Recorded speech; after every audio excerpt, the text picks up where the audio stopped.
So hello, welcome to our interview with the Quick Reads 2020 authors, Ifan Morgan-Jones and Alison Stokes are joining me today. So I'll pass over to them to introduce themselves. Hello, my name is Ifan Morgan-Jones. I'm an author of 5 novels now, including this very short quick read, which has come out, which is a Welsh sci-fi book written in English about a man who goes down to the Cantref Gwylod of Welsh mythology. So I hope you'll pick up a copy and enjoy it. I'm Alison Stokes and I'm the author of Dogs for Life, a collection of true tales of pets with a purpose, which, as it says, is real life stories of a selection of support dogs and therapy dogs and the help they give to their human friends. So obviously it's been a long awaited process, hasn't it, in the terms of getting the books published, and a lot of your hard work has gone into getting us to that stage. But it's wonderful now to speak with you both and just as we kind of launch these out into the public. So first of all, as you both have authored other books, I know even this is your first book for the Quick Reads, but I just wanted to ask you both really, how did the process of writing a quick read, how did it compare to writing, your other novels? So Ifan, if I could ask you that first, because obviously it's also in a different language, isn't it, to your other novels? So I wondered how that compared. It was a very interesting process because I think that probably the main difference was the length, I think, which you'd think it would be easier to write a 20,000 word book than I think my last 2 novels were something like 120,000 words or something like that. So you'd think, oh, it's only 20,000, it's going to be easier. But I think there's a quote by Mark Twain that says something like, sorry for the long letter, I haven't had the chance to write a short one. So it can actually be much more difficult at times, I think, to shorten a work down. And I did think, oh, it's only 20,000 words. And then I started writing and I'd written about the first chapter and it was already about 10,000 words. And I was thinking, all right, how am I actually going to get through this story I want to tell in 20,000 words? So there was a lot of chopping down and slimlining and sort of cutting things down. But I think it's a better novel for having gone through that process of editing things down as well. I think it's very interesting because I usually write fiction in the Welsh language, but I usually do journalism work in the English language. And I think that sort of suited this novel well because it needed to be written in quite sort of understandable language that anyone could read. I think that's what you aim for when you write in sort of a journalism article as well. So I think the fact that I'm used to writing sort of journalism articles recently in English sort of suited this novel quite well in writing this for the quick reads, I think. Yeah, I think it definitely did. It's a skill I thought that you encapsulated, quite a different sort of world and, the sort of all the elements that you brought in, but you did that, within the sort of concise nature of the quick read. So definitely, I think, as you say, that journalism skill, I'm sure, stood you in good stead. I mean, Alison, you also have got experience of journalism. Do you find that helped you with your books? Yeah, definitely. I think if anything, it was very similar in the kind of finding different stories, doing research online, going onto social media and news websites and looking for the type of stories I would want to tell, then tracking down the people behind those stories and approaching them. So that was very much very much journalism. But the actual, like Ifan already said, the actual language and the simplicity of keeping it fairly simple, very short, not going into, going off on a sort of a flight of fantasy and long flowery words, and again that's very much a journalism thing. You don't over egg the pudding. Okay. And you wouldn't use a phrase like that in a quick read because an emergent reader wouldn't understand what over egging the pudding meant. Yeah, I was going to ask, how, because obviously the quick reads, as you've mentioned, they are sort of set to a little bit of a different guideline to make them really accessible for everyone, that can pick them up. And obviously then it does have a slightly different editing process as well, doesn't it, to some standard novels. So it goes through, maybe a few more edits. And do you find that is helpful as an author, or can it be difficult as well? I found it really useful because the editor, the literary editor that worked on these books, I think she brought her fiction style into it slightly. So there were things that she kind of picked up on, sort of beefing up some of the things where I'd oversimplified it in some places. So that was quite a useful thing to do and work with her on that. But yeah, and otherwise it's a case of like when you're writing, you think, oh, you sort of read back and think, okay, yeah, will everyone understand it? You have to kind of appeal to everyone, and sort of those sort of people who haven't got the reading skills that authors would have. So yeah. What about you, Ifan? How did you find the editing process of this? Was it different? Yeah, I think it was okay. I was very lucky. I had a fantastic editor in Crystal Jeans who went through, and I think the important thing I learned was that just because the language needs to be simpler, that doesn't mean the characterization and the plot and other elements of the book need to be simple as well. So I think it was quite difficult because I was writing a sci-fi book. There were some concepts within the book that were quite sort of difficult to explain in very simple language, and there was some sort of jargon I wanted to sort of invent for the book, as well as anyone who writes a sci-fi book wants to do. But I found the editing process very rewarding, and in fact I think it sort of it improves you as an author because. If you look at some of the best authors out there, they don't write in very flowery language. Anyway, they do write in language that anyone can understand. So I think essentially any author should set out to write a book that can be read by emerging readers as well. And what about, so it's, I think Nielsen Book Data did a survey recently that showed that I think the amount of people that have turned to books during lockdown has doubled. So I don't know, why do you think that is? Ifan, why would you think? I think we've got more time for one thing because we're sort of, a lot of us are stuck indoors. I also think that a book gives you a lot of what sort of social interaction would give you otherwise. If you can't go out there and actually meet people, if you read a book and you learn about sort of new characters, they go on adventures, hopefully their sort of personalities change. You go on an emotional journey as well. So I think really that a good book or a good novel is sort of a good substitute as well for that kind of social interaction that some of us have been denied during this lockdown. Yeah, definitely. Alison, would you agree? Yeah, I agree with what Ifan said, and I think say with the time and also with the accessibility, because we can't go out, but if you've got an e-reader, you can download any book you want at the moment, and so everything being online, it's a great way to get new material, new content.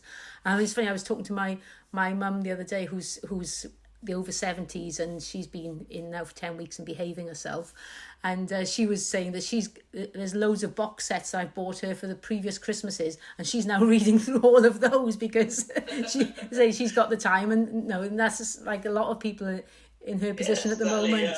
I think I've heard a lot of people say, and myself included, that we've turned to the bookshelves and all the books that I haven't read yet. You sort of think, oh, well, now is the time to maybe pick up some of those, and there's book swaps that have been happening as well. Where people have been posting books to each other, because obviously it's great to have the online, the ebooks and things as well, isn't it? But also it's great.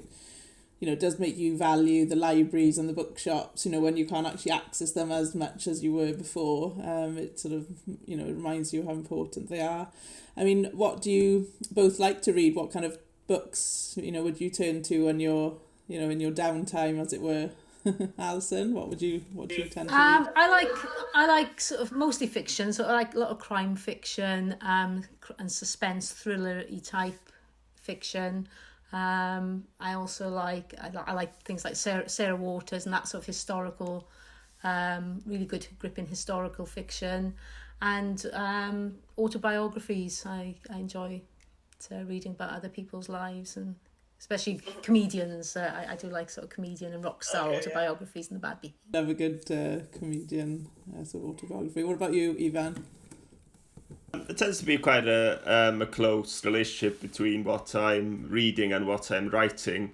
So if I'm writing about a particular subject, such as this book about sort of Welsh mythology and science fiction, or my last book, which was sort of set in the 19th century, I'll try and read as many books as possible around that topic. So I'll read fiction books, and I'll also read sort of academic papers and academic books about that subject as well. And I tend to get sort of quite obsessive about this sort of single subject that I'm researching, and just read everything I can about that.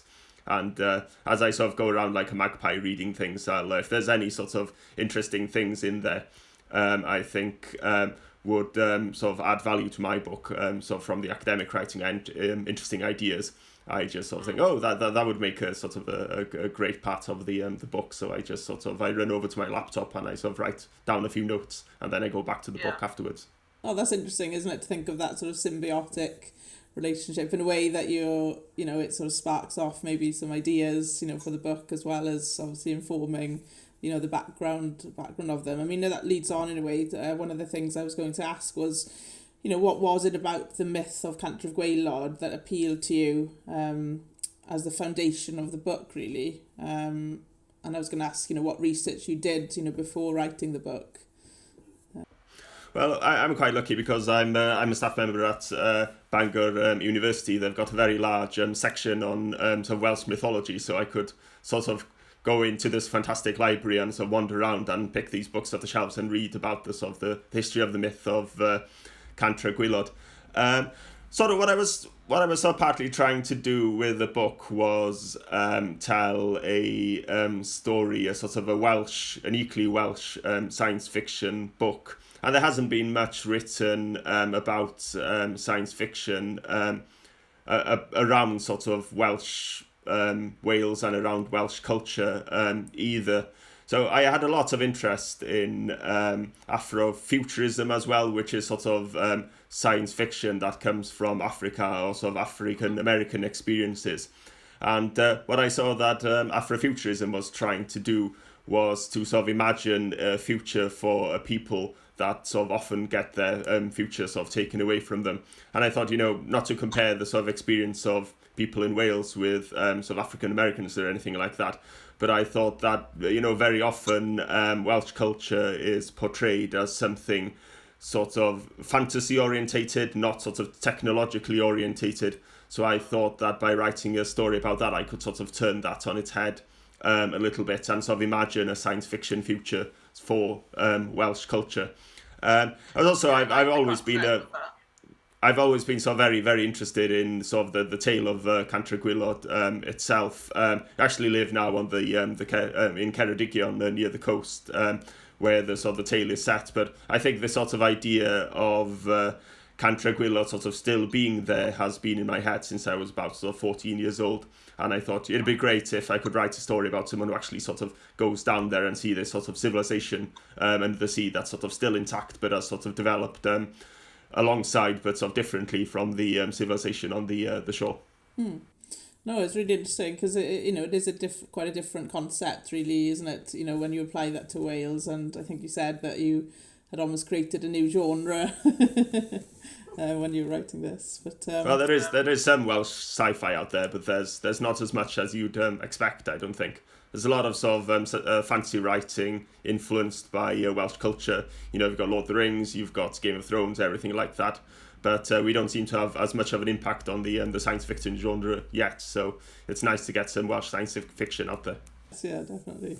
I mean, Alison, obviously your book, as you said, is around true life stories. And obviously the tales in the book, feature a lot of different sort of assistants and therapy dogs. And at times, when I was reading the book, it really, was very emotional, some of the stories, and, some of them are quite heartbreaking, aren't they? Not wishing to give away any spoilers. But I mean, how do you find that difficult to write about things that are sort of so emotional? Not difficult as such. I think it's because, again, going back to the journalism training and background, you kind of almost become, you're so used to telling awful, bad, terrible, heart-wrenching tales or uplifting tales that I don't find it difficult, but what I do find is that I cry at the drop of a hat. So it's really embarrassing because I'm sitting there with someone and they're telling me their story and I'm just in tears, and it's I was like, pull yourself together. And then when you're writing it, sometimes it's you find yourself like, I get so into it and I really try and put myself then in, and I try, because I generally write in that person's voice, so I try so hard to put myself in their position and again read, like even with his science fiction, reading up lots of background on whatever the condition might be or whatever the situation might be, or go online and looking for videos so I can get in my head what it's like to be that person in that place at that time. And yeah, sometimes I'm sitting there writing and thinking, holding back tears, thinking, oh, this is so awful how they went through that and came out the other side, and still have a happy, inspiring. It's just incredible. So yeah, I think you've achieved that very well. Definitely it comes across, I think, as you're reading the book, the individual voices of the people that you're kind of telling the stories. So that is definitely a skill, isn't it, to kind of portray that, and also join it together in one book, isn't it? I mean, personally, I feel that's the strength of the Quick Read series, is that there's so much different genres, different styles of book, different authors, so there is something we hope for everyone to kind of choose from. And sometimes, I find myself picking up a book that I wouldn't normally read, something about sports maybe or something. And, because they're short, they're accessible and they're easy to read, you do, get a glimpse into something that I wouldn't maybe necessarily pick up, a larger book. So I don't know if that's something you found yourself, as individuals.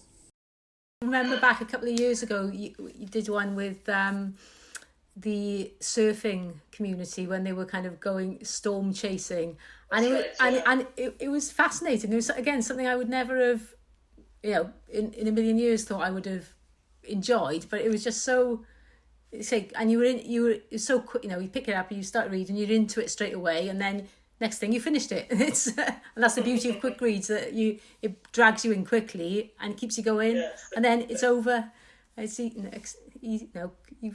read it in no time. It's yeah, sometimes it wants you leaving more, doesn't wanting more. I find so there's always scope maybe to follow up with a sequel or a longer length version. And I suppose that is the beauty of quick reads as well, isn't it? That those people who may have fallen out of love with reading will read something and think, oh, I really enjoyed that. I'm going to go and find something else by that person, or something in that genre that there's more.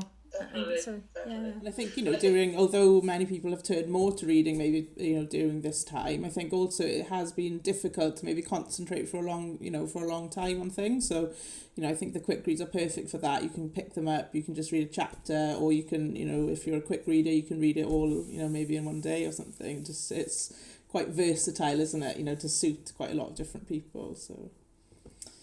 Well, to finish off then, I was going to ask you, obviously we've spoken about, ebooks and the different types of books and things. I mean, what do you personally have a preference? If you think of physical books, ebooks or audiobooks. Ifan, do you have a preference of which type? I'm not a big listener of audiobooks. Personally, I'll listen to lots of podcasts in the car while I'm driving. But living in rural West Wales, I have to do quite a lot of driving. But in terms of physical books or ebooks, it depends entirely on the weight of the book, I think. There are a few books that have come out, sort of hardback, sort of behemoths, that I have sort of picked up in the shop, and I thought, if I'm going to try and read this in sort of physical book size, my wrists are going to start hurting quite quickly, so I've downloaded those on the ebook. But if there's something like sort of a quick read or a sort of a small paperback book, I'll tend to get the physical copy of those. Alison, what about yourself? Do you have a preference? A bit like Ifan, I don't listen to a lot of audiobooks.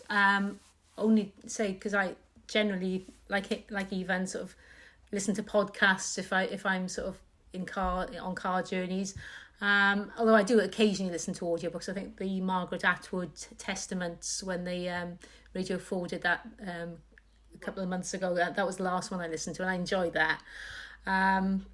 But again, ebook versus print, I think they've both got their merits. It depends where I am. If I'm going on long journey, and I need more than one book, then it's going to be an ebook. But you don't have the same level of engagement with an ebook that you do with a physical.